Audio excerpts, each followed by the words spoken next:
Estudar parece algo muito fácil. Simplesmente decorar um assunto. Primeiro, é necessário saber o que se entende por estudo. Então, estudo é realizar experiências submetidas à análise crítica e reflexão, com o objetivo de aprender informações que sejam úteis à resolução de problemas e que o indivíduo possa repassá-los. É aplicar a inteligência para se aprender, dedicar-se à compreensão de fatos e ações. Além disso, estudar inclui organizar trabalhos, anotar, ler e memorizar. O estudo está ligado à organização.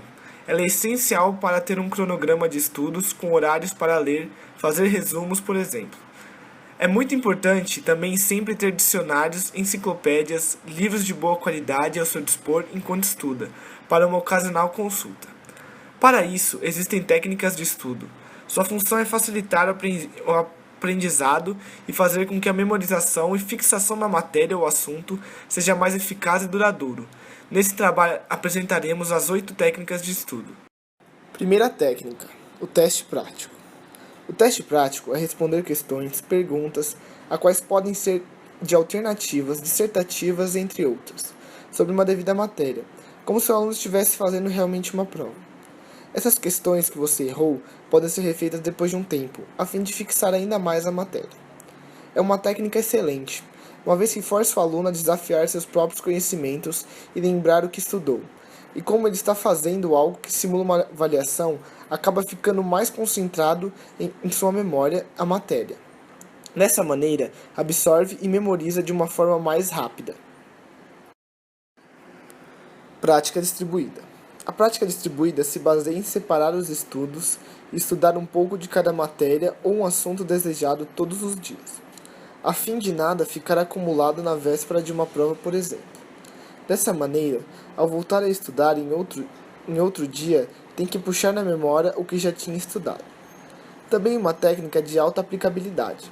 Ao separar os estudos e fazê-lo em partes, o indivíduo consegue não deixar em volume grande de matéria para a última hora e pouco a pouco consegue aprender e memorizar de uma maneira mais eficaz.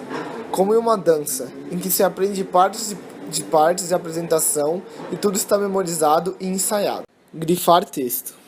Grifar texto pode até ajudar quando os alunos têm o conhecimento necessário para destacar as informações de forma eficaz, mas não é indicativo de alto nível de utilidade.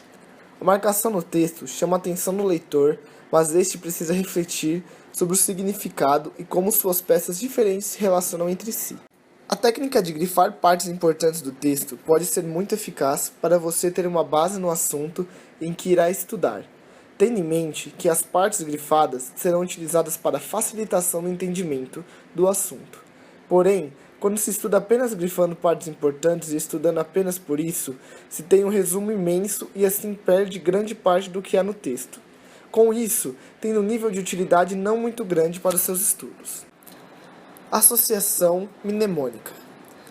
É usar umas palavras-chave do texto ou de um determinado assunto e formar uma frase ou uma sigla, que com iniciais das palavras-chave o indivíduo as lembre e consiga lembrar do assunto rapidamente.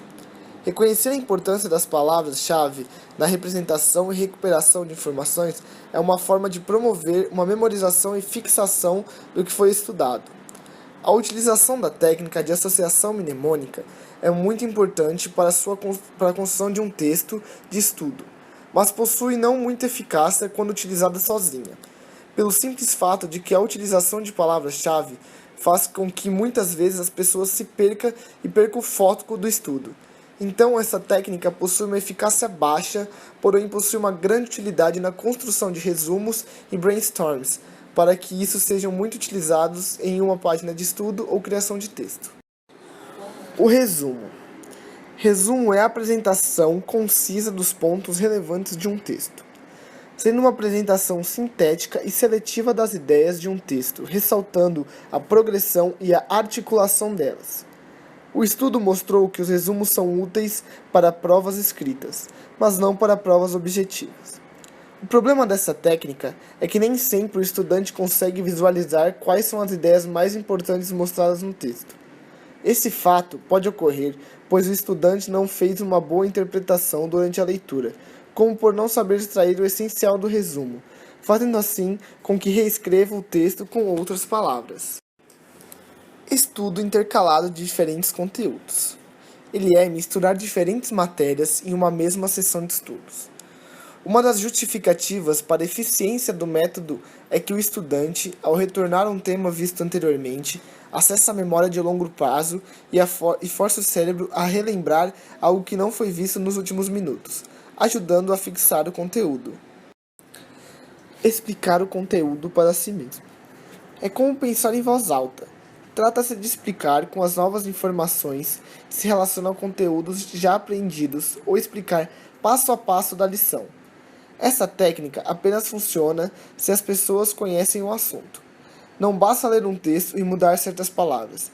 Ela deve explicar como se fosse para outra pessoa, por isso a aplicabilidade dela é muito baixa. Elaboração de perguntas.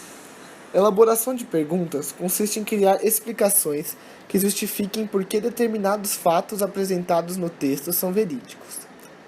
A partir do momento que as perguntas foram elaboradas, durante o estudo, o indivíduo adiciona novas informações a conhecimentos que ele já possuía. Assim, essa técnica se mostra mais eficiente entre os estudantes do ensino médio e superior. Para elaborar perguntas relevantes, é necessário ter o mínimo de conhecimento sobre o tema abordado. Por isso, essa técnica não é muito útil para estudantes das primeiras séries do ensino fundamental, por exemplo. Recomendações.